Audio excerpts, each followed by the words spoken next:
अस्सलाम वालेकुम नाज़रीन जी, मैं हूं नाइला भट्टी और आप देख रहे हैं न्यू BBC न्यूज़ HD। आइए शामिल करते हैं आज की अहम खबर शामिल करते हैं जिला सांगड़ से हमारे न्यू BBC न्यूज़ के ब्यूरो चीफ ऑफ पाकिस्तान गुलाम कादर भैयो की रिपोर्ट के मुताबिक वकला की जानिब से 6 किनाल के खिलाफ एहतजाजी rally Sanghar district bar association के सदर शरीफ मिसरानी और जनरल सेक्रेटरी अशरफ रहमानी की क़यादत में वकला ने सांगड़ बार से पाकिस्तान प्रेस क्लब तक एहतजाजी रैली निकाली।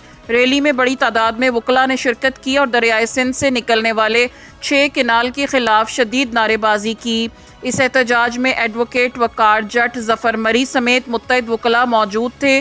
वकला ने मीडिया से गुफ्तगू करते हुए कहा कि दरियाए सिंध से मजीद किनाल निकालने से सिंध की ज़रई ज़मीन बंजर हो जाएगी और अवाम पानी की बूंद बूंद को तरस जाएंगे। उन्होंने हुकूमत से मुतालबा किया कि सिंध के पानी के हकूक़ पर किसी भी किस्म की ज़्यादती को रोका जाए और ये मंसूबा फौरी तौर पर ख़त्म किया जाए। अब तक के लिए इतना ही। मज़ीद खबरों और अपडेट्स के लिए देखते रहें न्यू BBC न्यूज़ HD।